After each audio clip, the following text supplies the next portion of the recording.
Okay, welcome to Srila Prabhupada, our Founder-Acarya seminar, lesson 5. We're going out to sea in the Abhideya portion, where we're trying to commit ourselves more to Prabhupada's mission. So to do that, we have to find out what the mission is. And in the last lesson, we saw the mission, how it developed from seed to first buds in Jhansi. And we ended the lesson with our God Sister Jamini singing O Atlantic, as Prabhupada was crossing the Atlantic Ocean. And I think ideally, I had a revelation today that before we get into even that slide, I should just go back to the movie. That's what I had to do. Okay. So, this is going to be a transition slide. Yeah, there's the movie. Okay, so can you...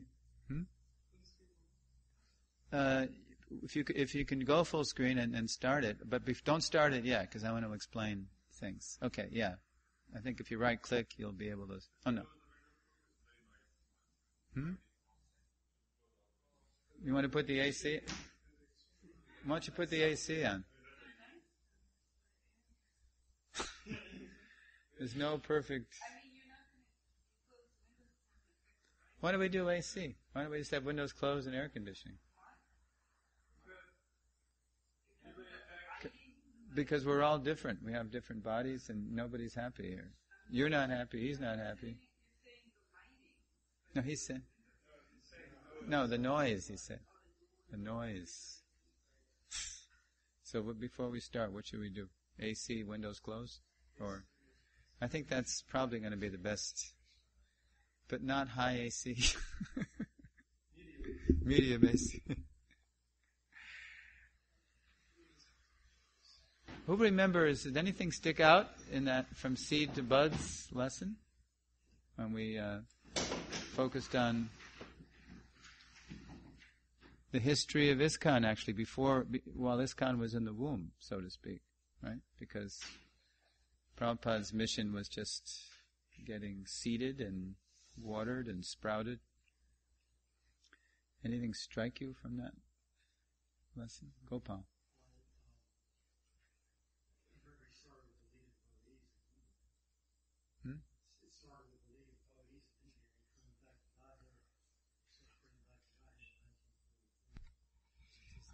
Yeah, you're pretty far along in the lesson. That's when we had the first flower bud. The seed was, what was the seed? First meeting, right? Before they'd even risen from obeisances. You're a nice educated young man. Why don't you preach Lord Chaitanya's message all over the world? And what was the sprouting of the seed? Initiation, right? And so the seed sprouts. And what was the... okay, we'll go to the flower bud is... League of Devotees. League of Devotees, something manifests in 3 dimensions. Prabhupada had started back to Godhead. He had actually revealed a strategy to spread Krishna consciousness all over the world using Gandhi's name in the 40s. He had a 4-part strategy.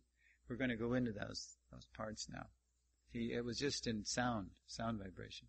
And now with the ISKCON branch, we're going to show how Prabhupada, as early as the 40s, he had the strategy all in his mind revealed to him. And then we had Bhagavatam blossoms. He had those books. His books are in their trunks just like gold. Forget the next line. Speaking the truth, true and bold, something like that. So now we're going to... what we're going to do here, okay, after a lifetime in preparation, our Founder-Acharya's mission explodes onto the world scene as ISKCON, the International Society for Krishna Consciousness. So we're going to start this lesson by going on the other side of the ocean. And when Prabhupada landed in Boston Harbor, September 17, 1965, when he wrote Markine Bhagavat Dharma, Teaching Krishna Consciousness in America. He wrote that poem, and then what happened many years later, many years later, there was you've heard of Pandavasena? What's Pandavasena? It's the ISKCON UK Indian youth over at Bhaktivedanta Manor and all around the UK actually. And in 2008, one young Pandavasane, young Indian British devotee, composed a vast puja offering for Srila Prabhupada using multimedia, and this is it. And this person never met Srila Prabhupada in Bapu. He'd only met him in Vani, but boy had he met him in Vani. So what you're going to see now is this devotee. He took Prabhupada's poem that he wrote in Bengali, and then Prabhupada translated into English. And then he found a recording of my godbrother, Jai Sachinandan Prabhu, singing Prabhupada's poem in Bengali with a drum. And I think there's harmonium too, drum and harmonium in the background. He took that tape, he took Prabhupada's poem, and then he embedded still slides, still shots, highlights of Prabhupada's preaching Leela from getting off the boat till dictating the Bhagavatam on his disappearance bed. It's very powerful. And when you see this, you see, boy, it's really not all, it's really about Vani. Here's someone who never met Prabhupada in Bapu, never saw him in Bapu. But this offering is just quite amazing. And what I'm going to ask you to do, Prabhupada, at a signal, when I start going, after about 11 minutes, it's going to come back to the last slide after Prabhupada's on his disappearance bed, and then they have one more slide, and then it starts scrolling the date and his name, and I'm going to ask you to pause it when I go like this. That means pause, and then I'm going to ask everybody a question. Okay, so sit back and relax, or sit up straight and relax. And we have to test the sound. It starts when you click on play. It's going to start with harmonium and drum riffs. Oh no, just harmonium. So we have to see if the sound is good. I think it was right around a little over the middle last time. The sound was good. So, okay. Well, so let's test the sound. Yes. This was made in 2008. 2008. Actually, what happened was I was in Hawaii, and it was around Janmashtami Vyas Puja time, and Urmila Mataji, our great ISKCON educator, she was moving to Hawaii because all her kids live in Hawaii. And so she just visited us on the island of Oahu, Honolulu. And she had this file, and she donated that as her Vyas Puja offering. She said, I'm going to offer this to you here in Hawaii, what I just witnessed. She saw it, she was there when they did it, and she was amazed. Thank you. Oh, that's it's for you. Okay, so just unpause it, and then we'll do a sound test, and then I guess pause it and see if everybody's happy with it. So, are we all ready to pause it or do a sound thing? A little louder, maybe. A little louder. That's pretty good. Okay. That's good. Now, let's hear it. Is that all right? Is that too... You want it up a little bit? Up. Okay, a little up. Up, up, up, up.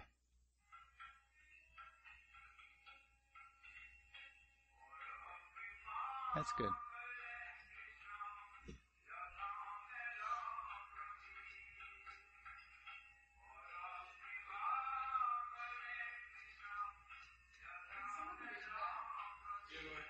Pause it. Oh, okay.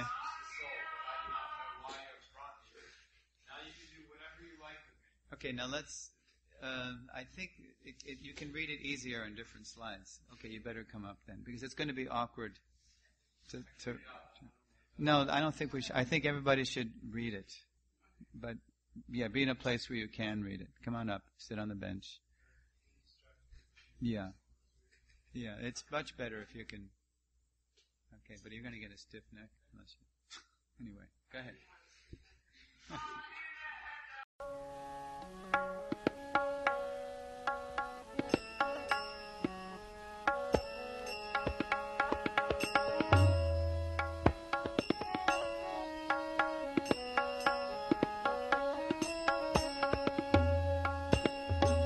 বড় কৃপা কইলে কৃষ্ণ যধমের প্রতি বড় কৃপা কইলে কৃষ্ণ যধমের প্রতি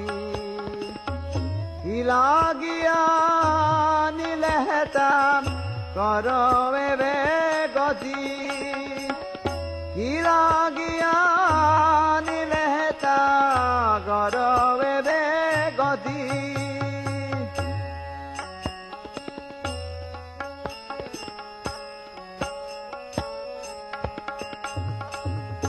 আছে কিছু কাজ তব এ অনুমানে আছে কিছু কাজ তব এ অনুমানে নহে কেন আনিবেন এই উগ্রস্থানে নহে কেন আনিবেন এই উগ্রস্থানে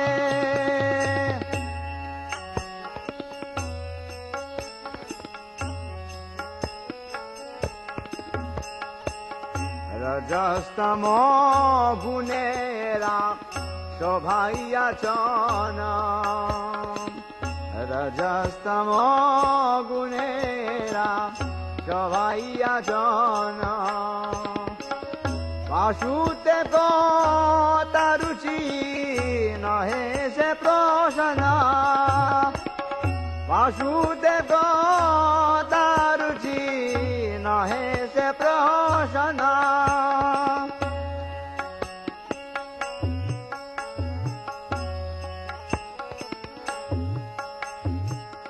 তবে যদি তব কৃপা হয়া হয়তু কি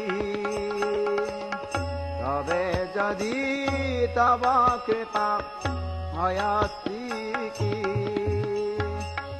সকল সম্ভব হয় তুমি কে দুঃখী সকল সম্ভব হয় তুমি সে কতুকি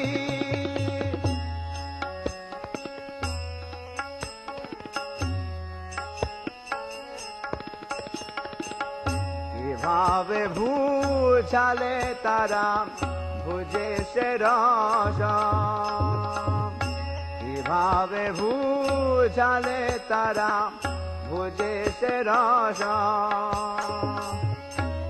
এত কৃপা কর প্রভু করি নিজ বশ এত কৃপা কর প্রভু করি নিজ বশ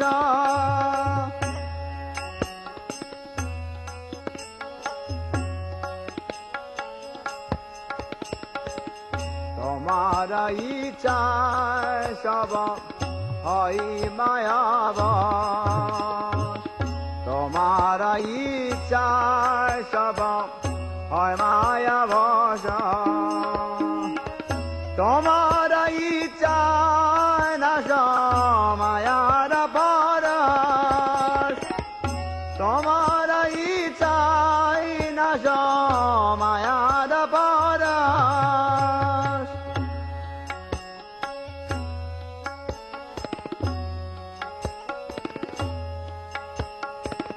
তব ইচ্ছা হয় যদি তাদের উদ্ধার তবে ইচ্ছা হয় যদি তাদের উদ্ধার বুঝিবে নিশ্চয় তবার কথা সে তোমার বুঝিবে নিশ্চয় তবে কথা সে তোমার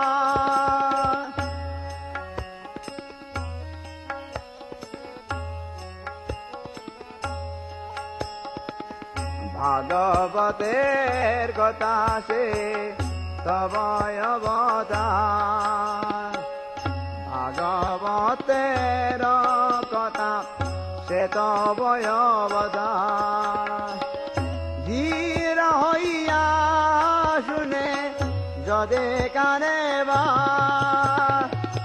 ধীর হইয়া শুনে যদি কানে বাবা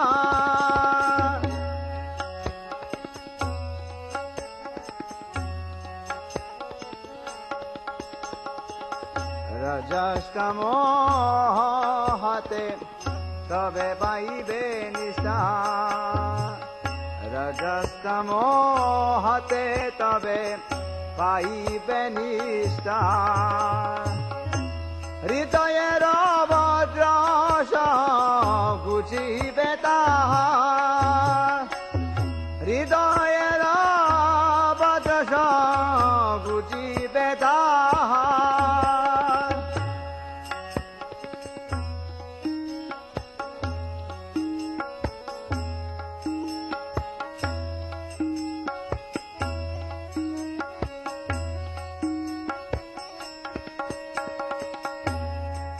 করে বুঝাব কথা বড় সে চাহি কি করে বুঝাব কথা বড় সে চাহি ক্ষুদ্রায় আমি নাহি না কোন শক্তি নাহি ক্ষুদ্রায় আমি নাহি না কোন শক্তি নাহি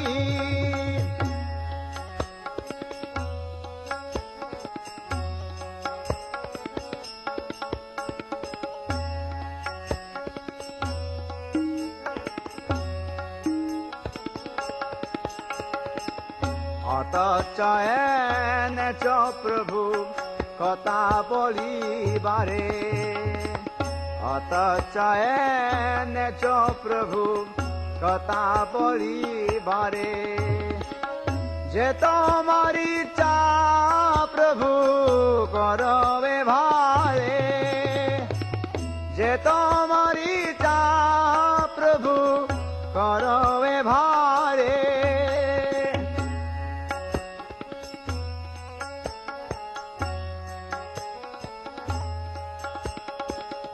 অখিল জগৎ গুরু বচন সে আমার অখিল জগৎ গুরু বচন সে আমার অলঙ্কৃত করিবা গমত্তা ধামার অলঙ্কৃত করিবা গমত্তা ধামার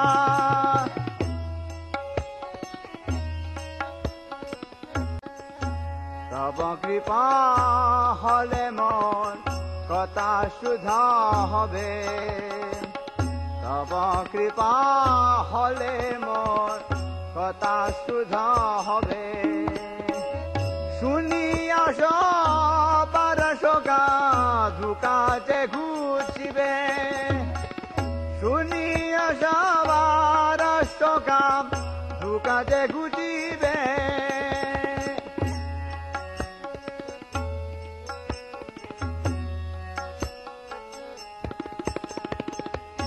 আনিয়াছ যদি প্রভু আমারে না যাদে নাচা নাচা প্রভু নাচা সে মতে কাশের পুতলি যতা নাচা সে মতে কাশের পুতলি যতা নাচা সে মতে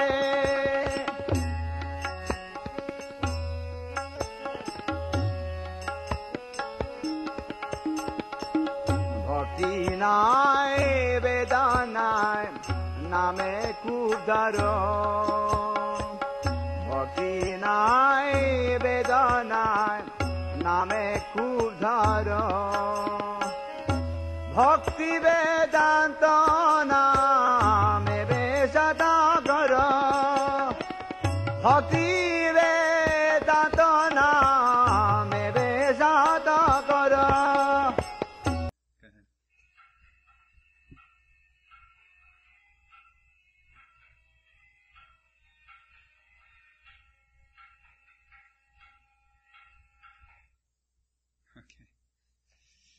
Jai Srila Prabhupada.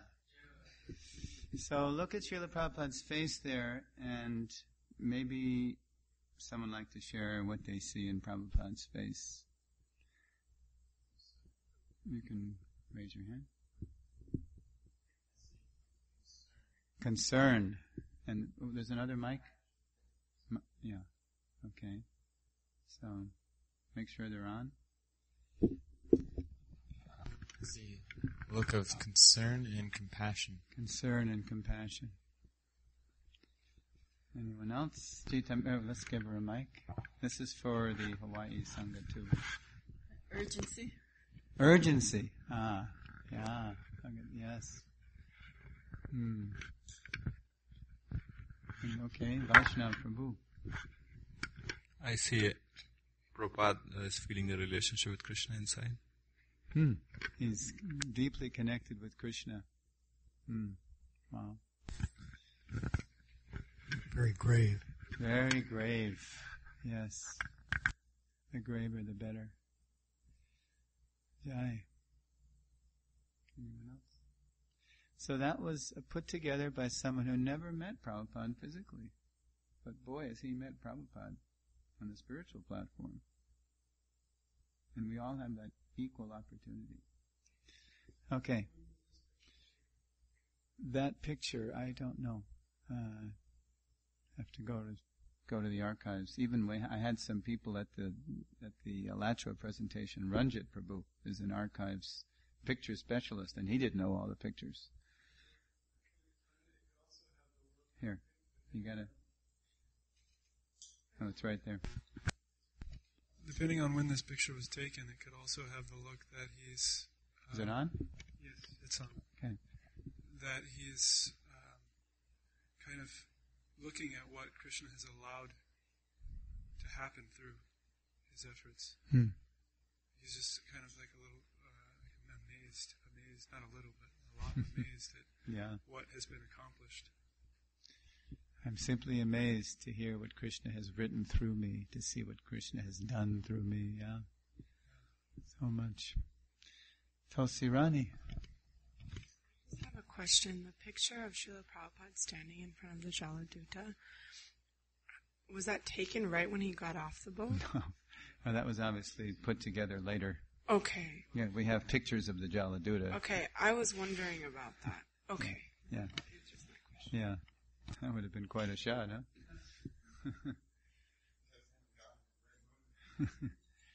Okay, so that's a very dramatic example of how we all have an equal opportunity to access our foundation relationship with Prabhupada. So we can go to the lesson now.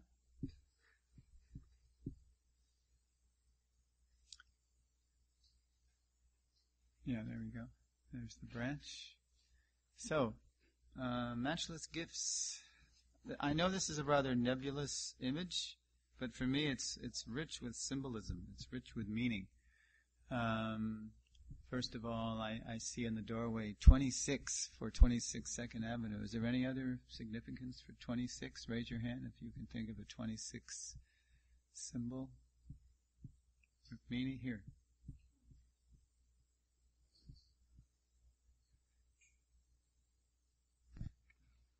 2 and 6 is 8. 20 what? 2 and 6 is 8. 26 is 8? 2 2 and and 6 is 8. is 8. But the number 26, is there any significance in Vaishnava literature? Just, okay, we gotta, Brandon's gonna tell us. I apologize if I'm not right, but is it 26 qualities of the pure devotee? Yes. Rupa Goswami is identified 26 qualities of a Vaishnava. So there's 26 right there, and just by chance, Chris's arrangement, the last proprietor of that facility was running a curiosity shop, and it was called Matchless Gifts.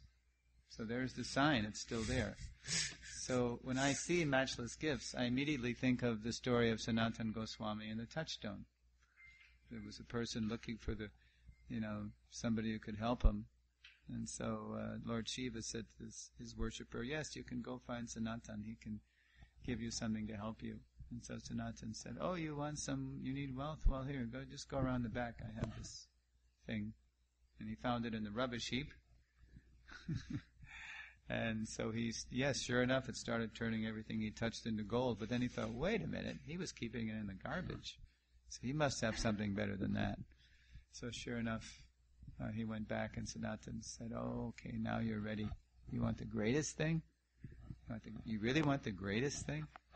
Then he gave him Harinam, the holy name. So that's what Prabhupada was there to do. Give something greater than anything. The holy name of Krishna. And there is Krishna's brilliant incarnation in the counterculture era, appearing apparently to the uneducated when they first saw this picture of the Panchatattva that Prabhupada had Jadharani do. There's God and his friends appearing and looking like the ultimate hippies. Right? There they are, singing and dancing in the streets. It wasn't such a stretch for us to go from, at least we were doing guerrilla theater and rioting and everything on the streets in those days, just trying to protest the status quo. And so when we went out on Sankirtan, it wasn't, it was kind of like the next step. It was the ultimate step, but we were kind of used to being on the street anyway, at least I was. Okay, so matchless gifts. And what else here? Okay, next slide. So there it is. There's the nice collage that the devotees put together. It was a booklet too. You have the booklet here? Okay, yeah. So I think I'm just going to put that slideshow before the lesson. We'll just make those two media transitions. Markine Bhagavat Dharma. How did Jai Sachinandan do with pronouncing the Bengali? Did you understand his Bengali? It was okay? It's good? That's good.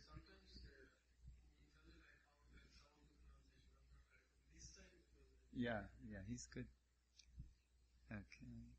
So, all right. So, what we're going to see, before you go to the next slide, let me prepare you. You're going to see, by 1966 July, Prabhupada was ready to actually incorporate his fledgling revolutionary movement. I mean, he had this vision of taking over the world with Krishna consciousness, per the orders of the previous acharyas and his spiritual master.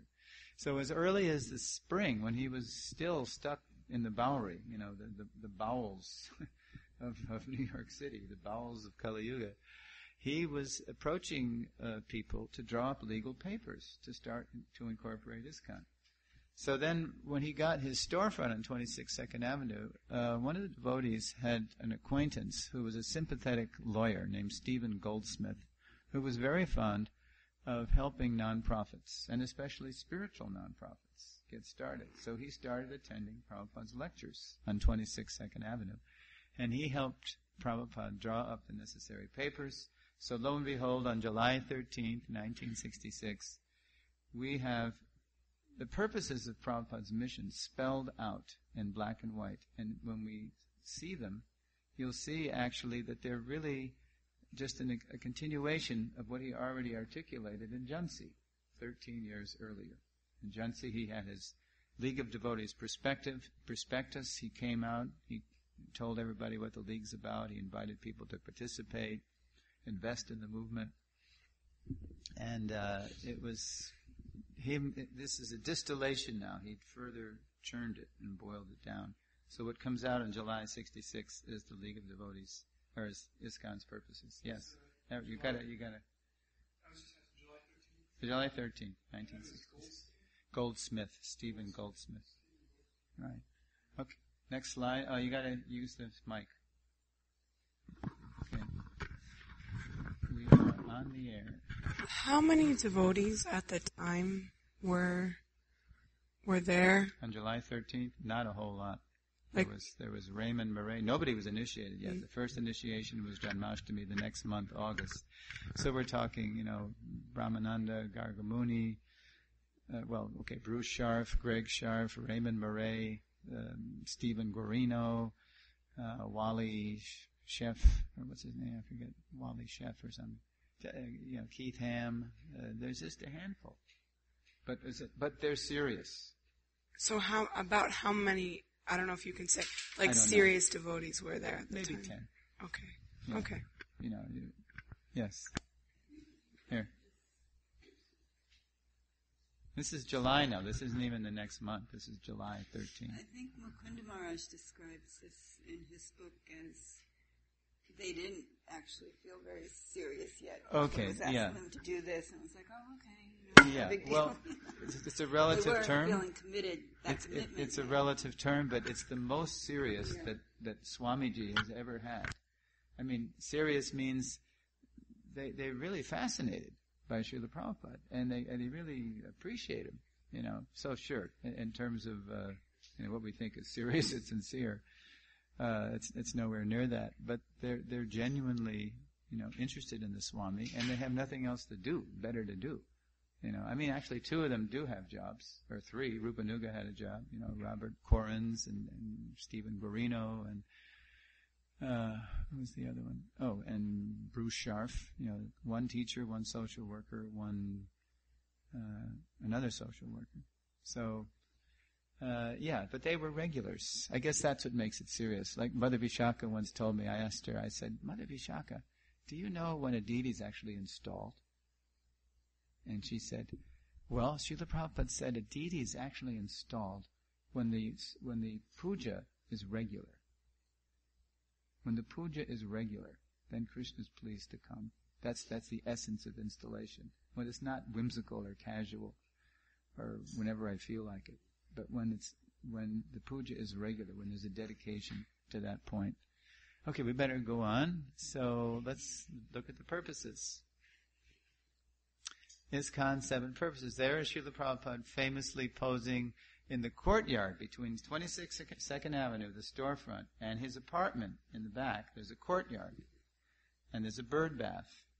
It was still there the last time I was there. There's a bird bath and there's a bird feeder.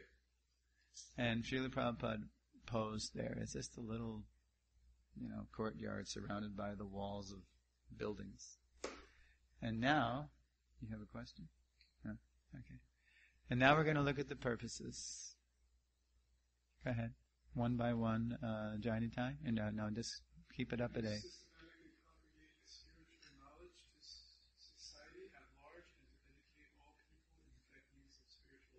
And as you read these purposes, try to think what the overarching purpose is. What's the purpose behind the purpose? It's all in these purposes, but... okay, go ahead. To propagate consciousness of Krishna as it is revealed in the Bhagavad Gita. C. To bring the living together with each other and nearer to Krishna. ... because I don't put the whole thing there. I just give the essence to help clue you to the overall purpose. Go ahead. D. To teach and encourage the Sankirtan movement, the congregational chanting, ... Mm-hmm. To erect the members and for society at large, a holy place of transcendental pastimes, ... To bring the members closer together for the purpose of teaching a simpler and more natural way of life, ... Lastly, with a view towards achieving the aforementioned purposes, to publish and distribute periodicals, magazines, books, and other writings. Okay, okay. Prabhupada, 13 July 66, New York City. There are different, ideas in there, but if you had to pick one main theme in there, raise your hand if you can identify a theme in those purposes. Scan them and certain words come up again and again there, which indicate really what ISKCON is all about.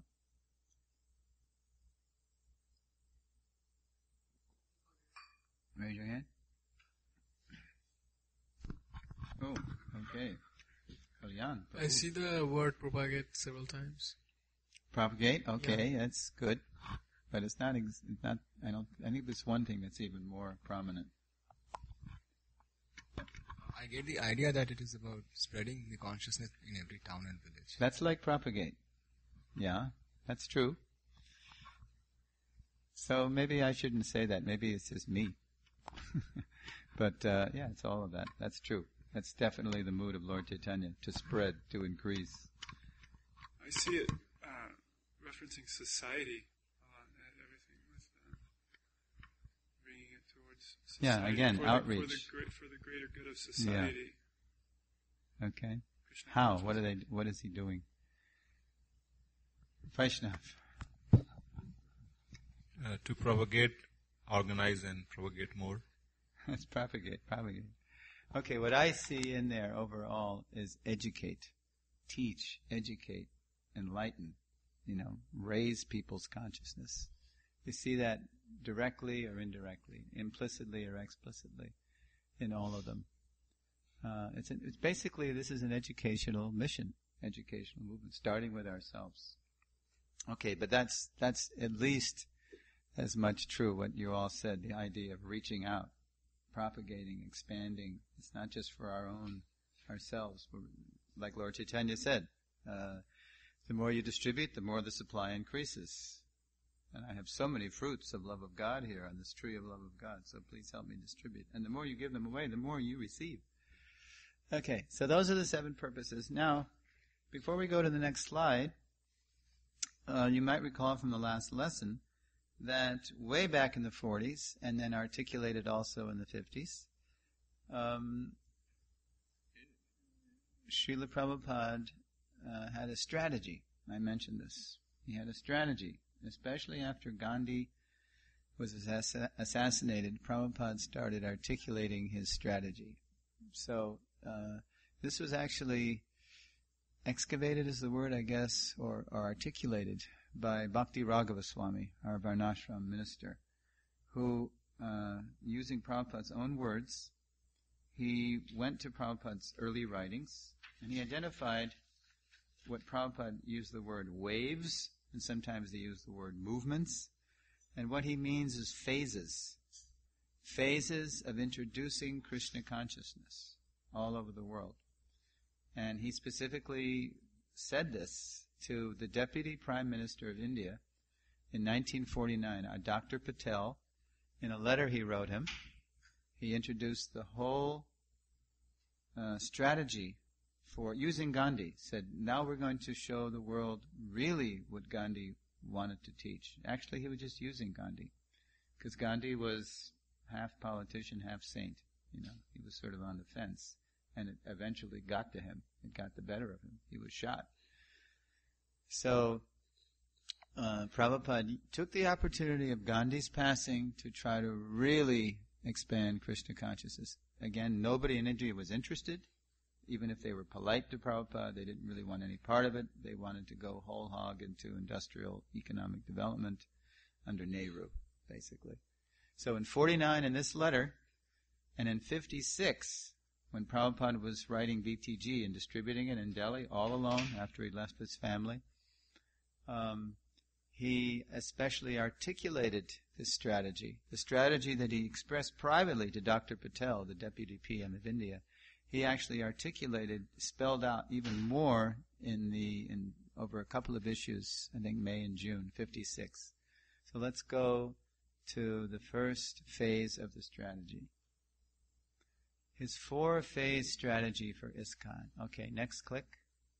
Phase 1, holy names and holy books. So before we get into this, okay, I've said enough. I think we can go right into it, especially since time is passing. What we're going to do is we're going to show little excerpts from Prabhupada's 40s and 50s writing to show you how it really was all in his heart. All the phases were right there.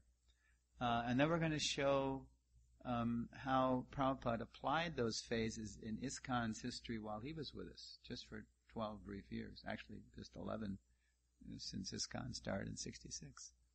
Okay, so phase 1, holy names and holy books. And here is the excerpt. Can you read that, Mini? Can you read?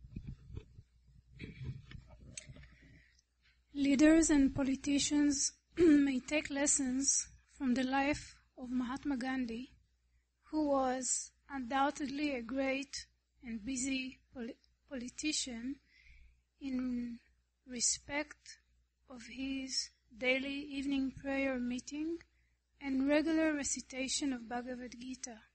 Such regular habit of reciting the readings of Bhagavad Gita makes one able to get rid of the demoniac way of life and gradually rising up to the plane of pure devotional life of the gods. Of the gods. You see how Prabhupada is the way he's preaching in BTG. So, Gandhi at these prayer meetings, he would have kirtan, some kind of kirtan, and he would have Bhagavad Gita discourse, even though it wasn't as it is. He was still referring to scripture, and he was chanting holy names of God, even if it was sort of mixed up with the Hindu gods thing. So Prabhupada is, that's phase one, holy names and holy books. How did this manifest in ISKCON's history? Here, click that. Click the next one.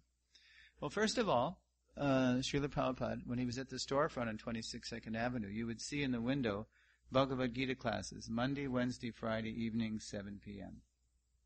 Okay? And then when the devotees were ready, after that summer and that fall, he started taking them out of the womb, so to speak, out of their cocoon at 26, and he started taking them to the parks, leading the way, and he took his little fledgling devotees and he had them sing Hare Krishna in the parks, and they were really shy to do that, but that's what he was doing. So he was teaching classes on Gita, and you can also hear in the recordings Chaitanya Charitamrita readings, which became the outline for teachings of Lord Chaitanya.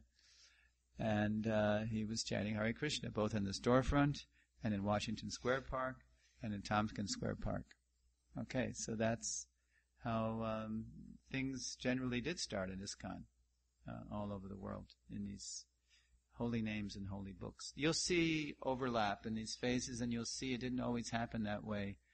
The way, we'll get into that. Sometimes Prabhupada adjusted these phases. Okay, so holy names and holy books. Next click. Phase 2, temples and deities. Raise your hand if you know where Prabhupada is and what he's doing. Well, you gotta raise your hand. Oh, Rukmini's got it, and you gotta speak into the mic. Where is Srila Prabhupada? This is in Vrindavan. Do you know when it is? I just speculate here.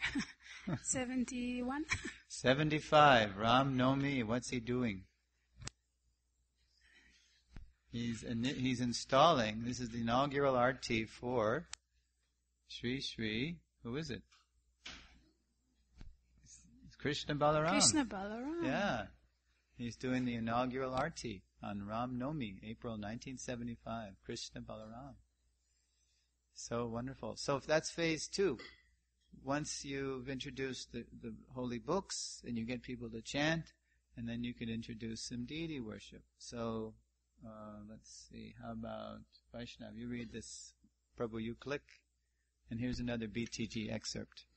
The temple entry movement of Mahatma Gandhi is another attempt to deliver people in general from spiritual degradation, and by such movement the mass of people can be saved from gliding down to the lowest status of demoniac life.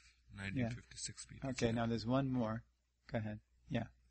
The mission of Gita Nagari must have its aim, amongst others, to rectify the anomalies that have entered into the life of these centers of spiritual education and regenerate them to the sense of spiritual life through the exemplary life of devotees. Srila Prabhupada would always tell us how the temples in Kali Yuga have become just empty places very often, or even if they're active, they're just showing the deity, they're collecting some money. There's no education going on. People aren't being trained.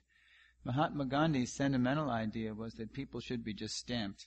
Harijan, children of God. Everybody's a child of God. Everybody should be able to go into the temple. That's true, but how do we become fit to associate with the Supreme Personality of Godhead? Is through a process. There's an abhideya. There's a process to actually become fit to associate with the Lord.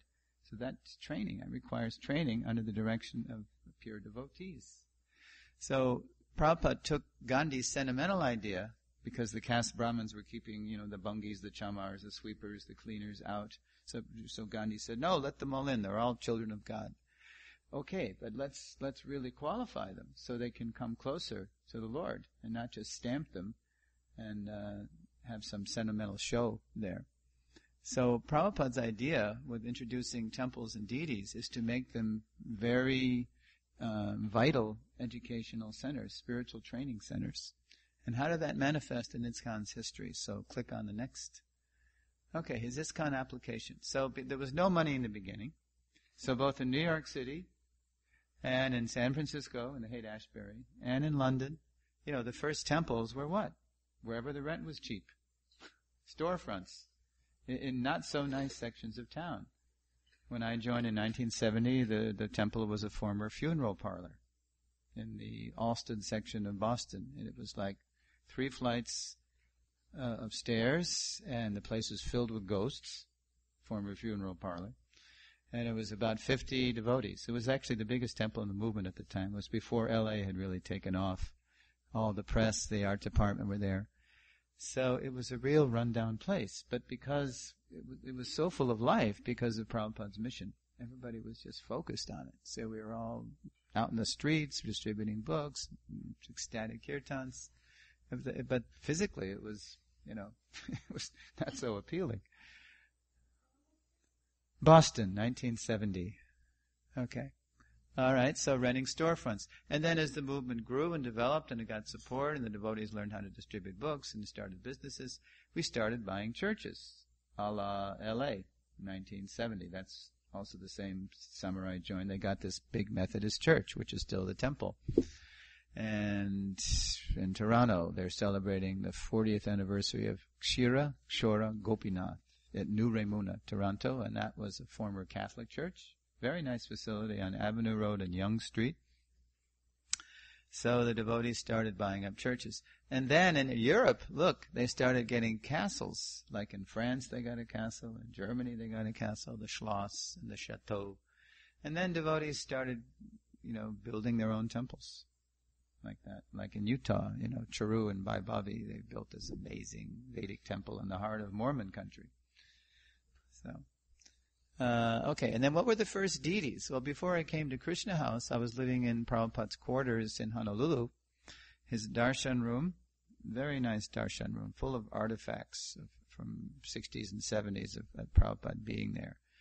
And Prabhupada, his hand is up. You can either put a bead bag in his hand for japa, or you can put the dictaphone in his hand that he used to dictate Chaitanya Chaitamrita and Srimad Bhagavatam.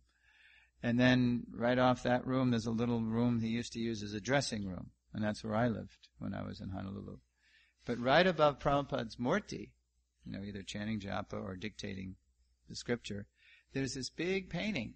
Again, the Panchatattva. Just as Prabhupada told Jadharani to paint Panchatattva in New York City, well, he told the pioneer of Hawaii, Govindadasi, and her husband Gaurasundar. Govindadasi was also an artist. And she painted this beautiful painting, the Panchatattva. It's rather simple, by today's standards, but it's full of devotion. The colors are very vibrant. And that was the first deity. That was the first deity in Honolulu. Now we have Panchatattva. So deity paintings, that became the first deities.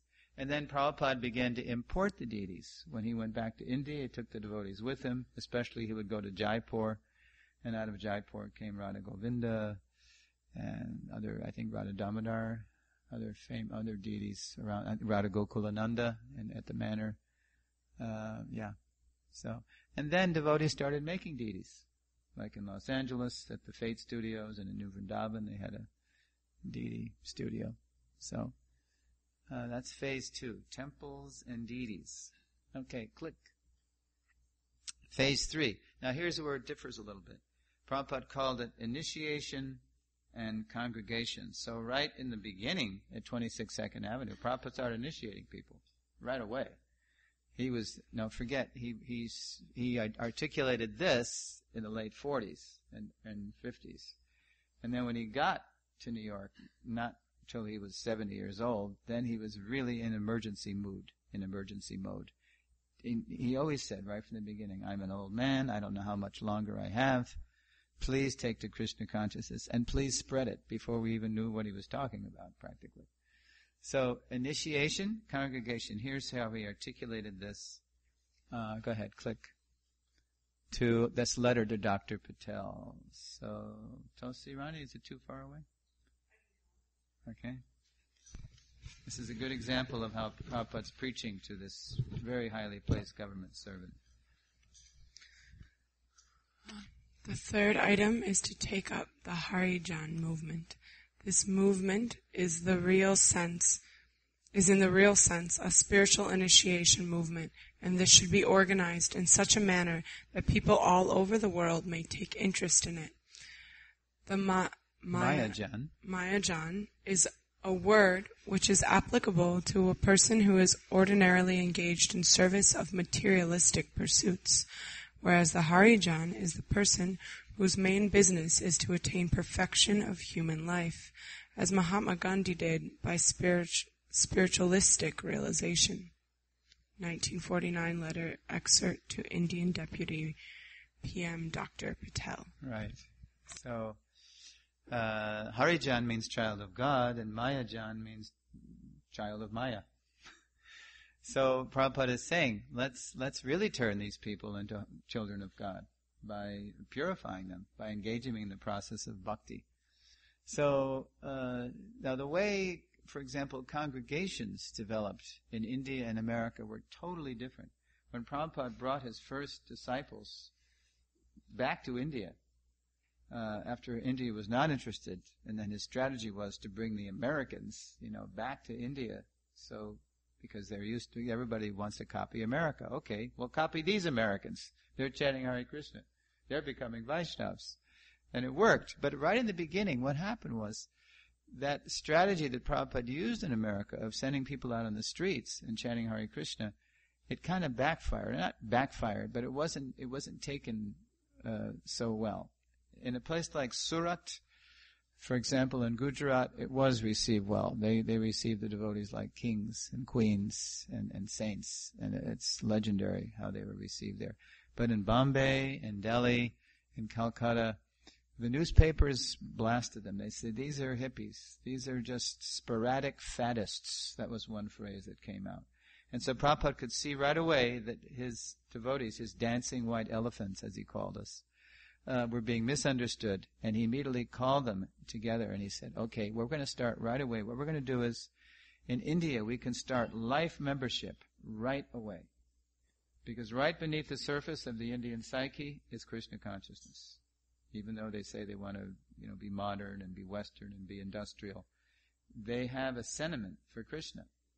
So he had the devotees approach government leaders and business leaders, and to invest, to become life members. For 1,111 rupees, they could join the Hare Krishna movement as life members, and they'd get all the books that were coming out, and they'd get prestige. He was appealing to their idea that you'll be part of a prestigious movement to spread, India's glory, Vedic culture, all over the world. And so they went for it. Now, how did we get our life members in the West? There was no such thing. We were all just huddled in these urban communes, just trying to follow the four regulative principles, just trying to chant Hare Krishna. And if anybody would ever leave the association of devotees, that person was considered a goner. He'd blooped. He's a traitor. He's going to die. There's no way. He's lost now. He's in Maya. It's either you're in the temple or you're out. Because it's like when you plant a tree, you've got to fence that tree, that little sapling. You've got to protect it. So that's pretty much how it was. We were all so green. We were all so new. We were all so novice, beginners in Krishna consciousness that it was practically true. Either you're in or you're out. So what happened was, especially after Prabhupada left our vision, we started to get older. People, one by one, started to leave the temple and do radical things like get married. And maybe even get a job. But then a funny thing happened. Those very people that left the temple, who were obviously, they were people who were still in the temple, felt betrayed. Why? The Prabhu is in Maya now. The funny thing was that they'd come back to the temple on the Sunday feast, for the Sunday feast. But no one knew what to do with them, so to speak. Because they already knew the score. They knew Bhagavad Gita. They knew Prabhupada's pure devotee of Krishna. They knew Krishna is the Supreme Personality of Godhead. So you can't preach to them. So what do? So they were ignored or even shunned.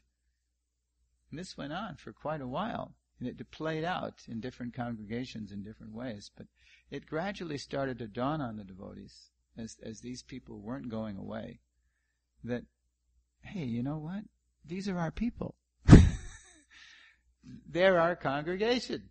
So the first congregation, like in America or in England, for example, they were the former temple devotees who just were entering into a different stage of life. But in non-varnashram ISKCON, where everybody's expected to do the same things, just chant Hare Krishna, just distribute books, just, follow the 4 regulative principles, just everybody's kind of on the same platform. There was no scope for next phase of life, practically, even if though Prabhupada talked about it. So anyway, but it started to change when it was seen over time that these are sincere people. They're devotees. Just because they're not in the temple doesn't mean they're not devotees. So we have this life membership, congregational ministry. Now we have Namhat, Bhakti Bhiksha programs that actually were envisioned as far back as Bhaktivinoda Thakur, almost 100 years earlier. And they started to come into play in different ways, in different times, places. It was manifested like that. Now the final phase of Prabhupada's strategy, since we're coming up to 7:30, is the phase that we have hardly even addressed, and it's a good reason for that. Actually, there's many good reasons for that. Okay. So let's go to... Oh, let me just mention one thing. Initiation and congregation. Here's a good example of how initiations were different, especially like in the 60s. Like when Prabhupada first went to San Francisco, he was there from January 16th or 17th until April 10th or something. Quite a while. He was there for a few months, launching ISKCON, West Coast. So before Prabhupada left, then all of a sudden there was a rush to come and be initiated, because they thought maybe we'll never see him again. He's old. Maybe he'll never come back to this sweet place in the Haight-Ashbury where everybody's being introduced to this wonderful Krishna. And so, especially, there's this one fellow who he was crying his eyes out. He thought he'd missed the last initiation, so he just sort of stormed in and he said, "I want to be initiated, Swamiji." And so Prabhupada just said, "All right, who is God?" "Krishna." "Who are you?" "Servant of God." "Good, you can come tomorrow for initiation." So that was typical of the day. It was almost like getting drafted. You were just, all you had to be is have some sincere desire, and Prabhupada was just drafting people, just like he drafted people to be sannyas. Okay, you're sannyas. You go open up this place. You go open up Germany. You go open up India. He even knew they wouldn't be able to maintain it, but this is an emergency. Please do this, and Lord Chaitanya will bless you. So, let's see. So that changed as the 70s came in, and then as time goes on, more and more, you hear Prabhupada talking about boiling the milk, which means don't let people, especially second initiation, don't give second initiation so easily. You really have to test people's sincerity. Don't make a farce. See that they're really qualified, that they're willing to follow the regulated principles for the long term, chant 16 rounds, and, like that. Okay, so let's go to that last phase. Phase 4. So when Prabhupada was talking in BTG in the 50s and to Dr. Patel in the 40s, see, Gandhi's big thing was that he wanted to recognize that everybody's equal, which is true on the spiritual platform. We're all equal in the eyes of God. But materially, we're all in different places. So to get purified of those lower modes of nature, people, again, have to be engaged in a purification process that comes from Krishna, ultimately. Sri Chaitanya Mahaprabhu. He told Sanatana Goswami, you have to write this book, Hari Bhakti Vilas, the Vaishnav guide, the behavior guide. You have to show them, they have to take initiation, they engage in the process, follow these regulative principles. So when Prabhupada is talking about the ultimate phase of the movement, he's calling it a classless society movement. I want you to click on the quote here. Okay, go back then. Go back then. I'm just going to read this. Let's see here. Okay, here's a letter to Dr. Patel again about what Gandhi meant by classless and how Prabhupada takes it and spins it in a Vaishnava way. The fourth item, now he's actually saying, number 4, this is the fourth phase, the fourth item, fourth wave, the fourth movement. The fourth item is to organize the much discussed caste system as a solution of natural division, not artificial caste by birth, which is what everybody thinks when you say caste, right? India, it just screwed them up, all these caste by birth exploiters. That's not what Krishna means. The fourth item is to organize the much discussed caste system as a solution of natural division of the human beings all over the world. Nationalistic division of human races is artificial. To divide people, by nations is artificial. But scientific division of the caste system, as envisaged in the Bhagavad Gita, is natural. Why is it natural? Why is it scientific? Because it's based on people's actual qualities, their gunas, and their karma, their work. By qualities and work, not by birth. That's never by birth. That's the asuric or the materialistic varnashram that we're going to look at next lesson. Okay, Prabhupada says, the vitiated means corrupted caste system of present-day India is never sanctioned by the scriptures, but the caste system is made by God according to quality and work of the subject, and it was never designed for the benefit of accidental birthright. Thus, whatever is made by God cannot be destroyed by man. The basic principle of such caste system is to serve the plan of Godhead, and by so doing, the 4 orders of caste system make a headway to the cooperative method. When such spiritual progress is definitely made, the materialistic progress is automatically affected as a matter of course. That makes a real class-less society. So this is really, you can understand what Prabhupada's saying here in the next lesson when we look at this great unfulfilled phase of Prabhupada's mission. But what Prabhupada's talking about is that everybody has to play different roles, like the arms like the Kshatriyas, the bellies like the Vaishyas, the heads like the Brahmins, the legs are like the Shudras. We have to be organized the way Krishna likes us to be organized, and we have to please Krishna by our work. Please Him. Atak pumbir dvijashreshta varnashrama vibhagashaha svanushthitasya dharmasya sangsidhir haritoshanam. This is Sutta Goswami saying to Naimisharanya sages, O best among the twice born, it is therefore concluded that the highest perfection one can achieve by discharging the duties prescribed for one according to caste divisions and orders of life, in other words, according to how we really are, our qualities and work. What's the highest perfection? Is to please the personality of Godhead.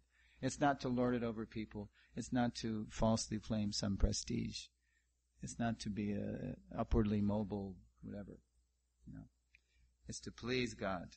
Okay, so Varnashram, we're going to look at it in the next lesson, but it is the great kind of unexplored frontier, mostly. And I'm just going to look. Okay. So don't worry if you don't understand the whole thing, because it's kind of like a little preview here. But the great unexplored phase of Prabhupada's mission comes up in the last year that he's with us. I mean, it came up in 74 when he said, okay, now it's time to start Varnashram colleges, which never happened. But finally, as Prabhupada's leaving us, he reminded us that this phase 4, which turns out to be nothing less than the half of Prabhupada's mission, is completely unaddressed. So here we have an excerpt. Go ahead. From Tamal Krishna Maharaj's diary. I'll set up the quote by reading this first. This is from TKG's diary. Bhakti True Maharaj serves Srila Prabhupada every morning from 3:30 to 5:30. Bhakti True. Srila Prabhupada, if you stay 3 years more, so much can be done. This is a 10th August 77 entry, so that means it's just a few months before Prabhupada leaves. Srila Prabhupada answered. Okay, Brandon, read that. Okay, read with the microphone. First one? Yes. First one. I have done only 50% of what I want to do. The farms have to be done. The farms have to be done. If they are established, Varnashram will be established. Okay, so that was not recorded. The play button, the record button was not on, but TKG was there, and he recorded it in his diary. There are several instances where famous quotes, Prabhupada said, the record button was not on, but we have very reliable ear witness testimony from senior devotees that Prabhupada said it, and this is one case. Okay, here's another, I'll set up this quote. This is Abhiram, who was Prabhupada's personal nurse in 77. Abhiram, and this is from a phone interview. I was personally present on 2 occasions when Srila Prabhupada spoke about how important establishing Varnashram was to him. Both times were in the summer of 77, in Prabhupada's room in Vrindavan, before he left to go to London. At the time, Tamal Krishna Goswami was Prabhupada's personal secretary, and I was Prabhupada's assistant, like his nurse. Oh, he says, I was also Prabhupada's nurse. The first time, several devotees were with Srila Prabhupada. We knew that his health was getting weaker. He was talking to the devotees about his imminent departure. Okay, and now, go ahead, Brandon, read. I have one lamentation. A devotee asked, because you have not finished translating Srimad Bhagavatam? Prabhupada replied, no, I have not yet established Varnashram. So, yeah, this is extraordinary, because wherever Prabhupada was in the world, he was translating. We just saw him on his disappearance bed. He practically had no body left, and he's still speaking these incredible purports. By then, Pradyumna was translating the verse, doing the word for word, and then Jayadwata, Maharaj or Brahmachari at the time, would hold that microphone right up to try to catch Prabhupada's practically a whisper. And what he was whispering was just amazing purports, because we got the material in L.A. after Prabhupada went back to Godhead. And they're not the words of a dying man. They're words of somebody who's in clear consciousness, describing very sophisticated time relations between earth and Brahmaloka, because it's the Brahma Vimohana Lila. That's the last chapter, 10:13, the Brahma Vimohana Lila, the bewildering of Brahma, who thought he had stole the cows, calves, and cowherd boys. And Prabhupada is really spinning some sophisticated scientific purports, but he's doing it with practically no body left, totally beyond the bodily platform. So he said, that's what he said, even though that translating was his life and soul. In effect, he was saying, I've not shown you how to live. I've given you so much knowledge. I've told you so many things, but I haven't shown you. So when he was on his way to Gita Nagari, that's where he wanted. That was his favorite farm at the time. He told us in a letter, at the Pennsylvania farm, you have solved the number one problem. And you might think it's death or something. Food. So, yeah, Prabhupada just loved the food production and the milk production at Gita Nagari. So he was on his way to Gita Nagari to sit down, he said, and I'm going to show you how to live in Varnashram. So he never got to do that. By Chris's arrangement, he left it to us to consult Prabhupada's Vani seriously and figure it out and do it. And now people are finally starting to do it. It's all there. The blueprints are there. So, click one more. His application, barely begun. Barely begun. And now Bhakti Raghava Swami, we're going to end the lesson with hearing our Varnashram village minister give some reasons of why we've been so slow to address this fourth wave, fourth phase, which is fully half of the movement, and why there's still so much confusion and controversy about it, which we're going to get into in the next lesson. So first Maharaj sums up. He says, these 4 waves or phases remain the main focus of ISKCON today. These 4 waves are meant to support and complement one another. With any of them missing, Srila Prabhupada's mission becomes jeopardized. The 4th wave has yet to come. It remains unfulfilled since Srila Prabhupada's departure. It refers to Srila Prabhupada's reference to bring a complete, quote, overhaul to present-day society. And now he starts to get into why we've been so slow, because it's so different. It's so radically different from the kind of strictly Brahminical focus he had for most of his time with us. The Varnashram movement or mission differs from the three previous movements in that it directly involves the Kshatriya and Vaishya element of society, whereas the first three were mainly centered on Brahminical concerns and activities, which may explain why we have been having difficulty implementing it, because for most of his stay, Prabhupada was trying to pour everybody into that Brahminical mold, because he was trying to put a head back on society, first by putting a head on ISKCON. The head to this day is still getting clear. It's no small thing to put a head back on society, and it's no small thing to have a clear head in ISKCON. Okay. One reason we have failed to take up Varnashram has been our fixation on city temples. Doesn't mean city temples are important. Don't start getting an attitude like that. It just means we've limited ourselves. Okay? In order to accommodate the Varnashram mission, we need to make a paradigm shift. In order to accomplish this, education, exposure, and training. That's Prabhupada's mantra. Training, training, training. Like in business, location, location, location. It's training, training, training. Training is a must. For this reason, Srila Prabhupada has urged us to establish Varnashram colleges. There's no need for Varnashram colleges in Vedic culture. They just pass it down from family to family, to generation to generation. Therefore, because they followed samskar back in the day, the Vedic times, automatically they were purebred Brahmins, Kshatriyas, Vaishyas, Shudras. The Janma actually supported the Guna and the Karma. We're going to get into this in the next lesson. Okay. For this reason, Srila Prabhupada has urged us to establish Varnashram colleges, something we will elaborate upon in this presentation, which is good because that's what I'll do next lesson. And then he finishes with this, and this is really important. A classless society can only exist when all individuals identify themselves as servants of Krishna. That's how it's classless.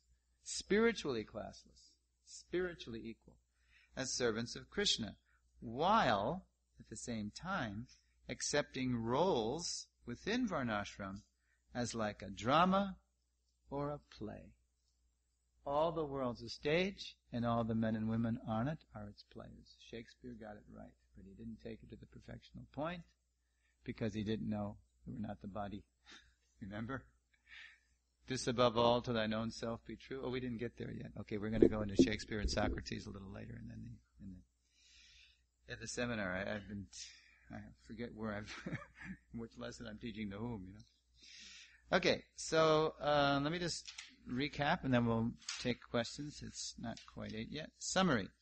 So we looked at Prabhupada's mood and mission as expressed in his arrival song and poem.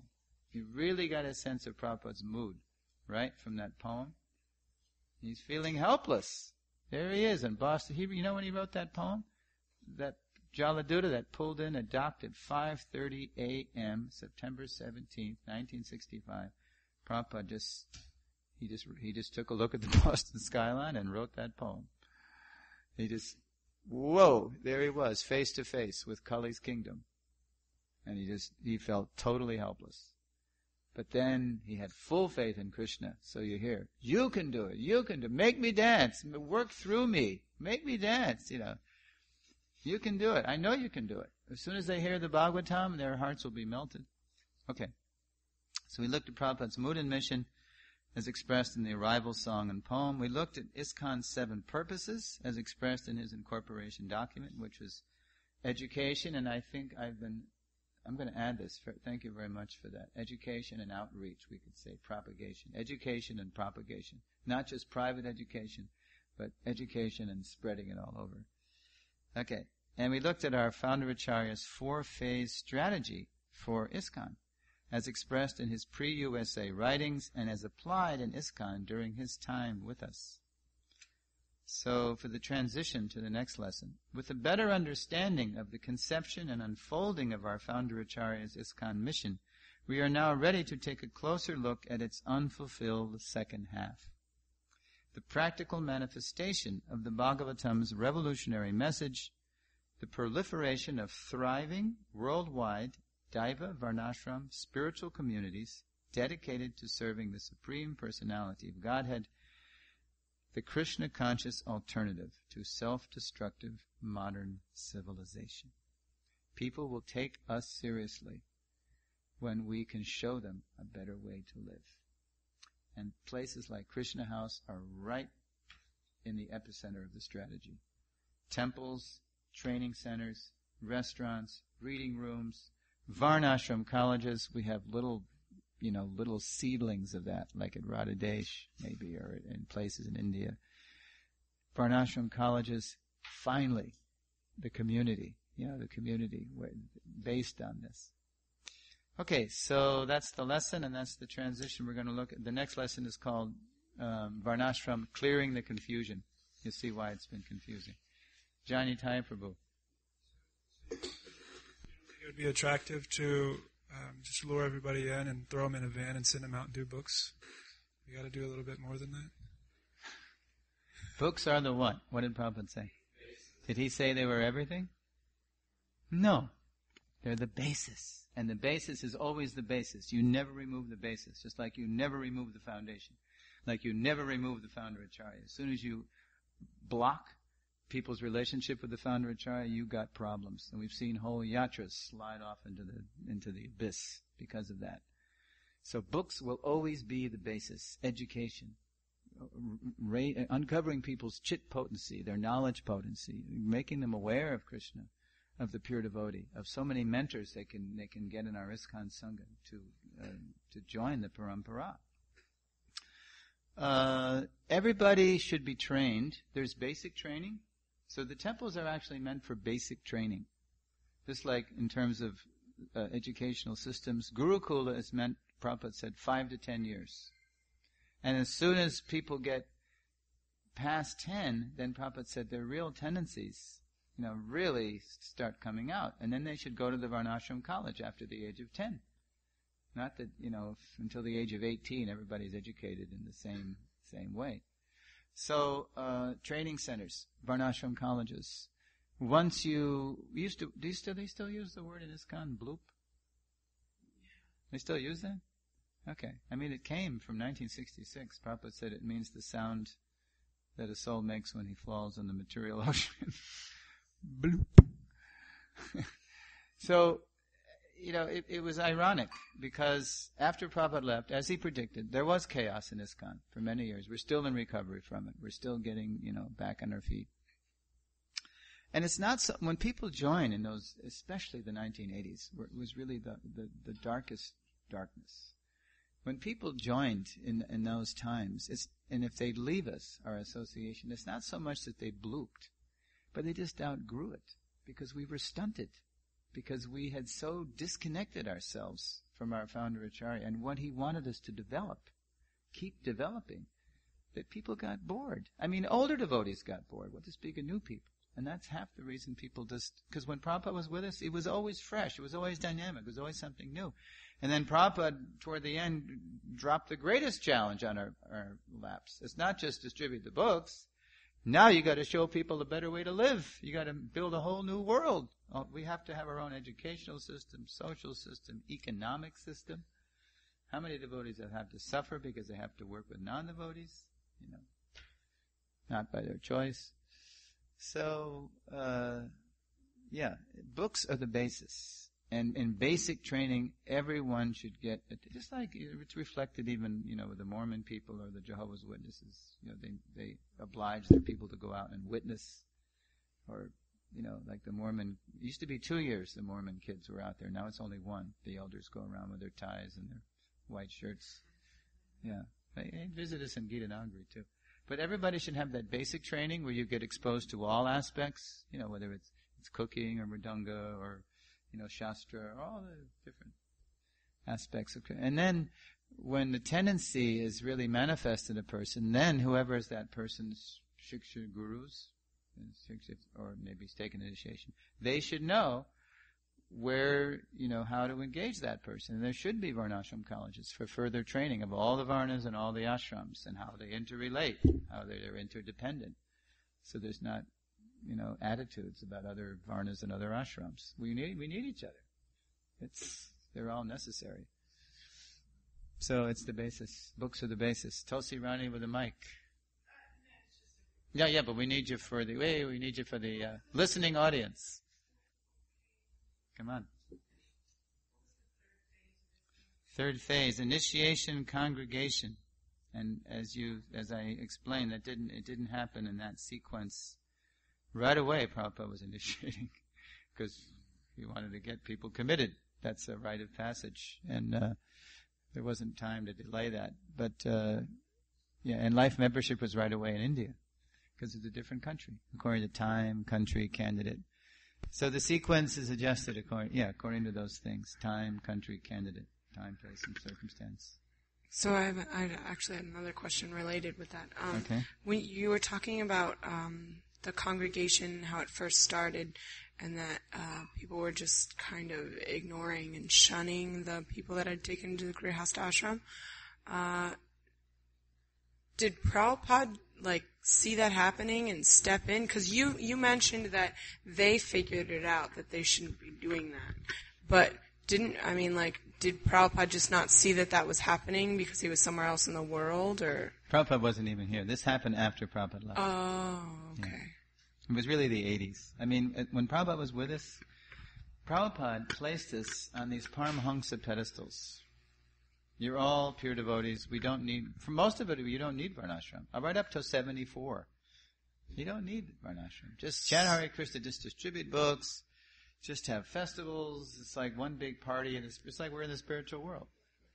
So then Prabhupada just had anyone because there were grihastas around when Prabhupada was there. Yeah, Prabhupada was he just had them living in the temple then. Yeah, pretty well. Or like in LA, there were apartments nearby, or there were apartments owned by the temple. But it was an uneasy kind of relationship, even in those days, because, the temples are not really places for kids.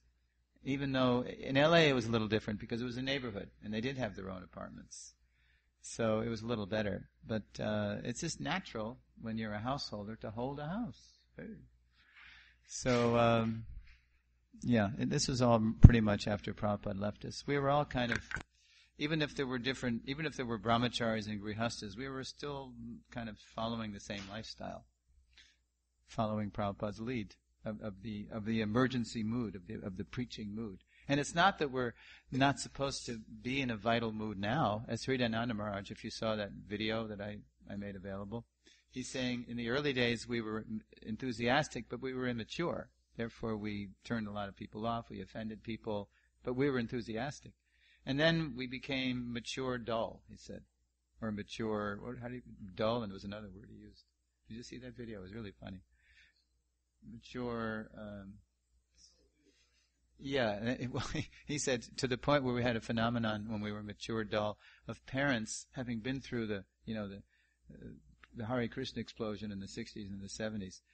In the 80s and 90s, they became so afraid, devotee parents, that their children would do something radical like join the Hare Krishna movement, So what we have to be is mature, enthusiastic. Enthusiasm and patience, there it is again. So it's not that we lose our spirit, our preaching spirit and our missionary spirit, but we learn how to, channel it and introduce Krishna consciousness in ways that are attractive to people according to time, place, and circumstance. That's why it's so good here, because, the Kalakanta Prabhu's guidance, you have a kirtan night, and do you have a cooking class night? In the fall, okay, then you have, cooking class, kirtan, yoga night, you got what else? The Indian culture night, when people who are already, they know something, Guru or Krishna, and they come to really find out what it is. You have all these doors to Krishna consciousness. It's great. So that's appropriate. That's an example of more mature preaching, reaching people where they are, according to time, place, and person. Okay, it's 3 minutes to 8. So next we're going to take a closer look at this 800-pound gorilla called Varnashram. The V word. And you'll see why to this day people have different attitudes about it. It's very interesting. Jai. Thank you for listening. Srila Prabhupada. Ki Jai.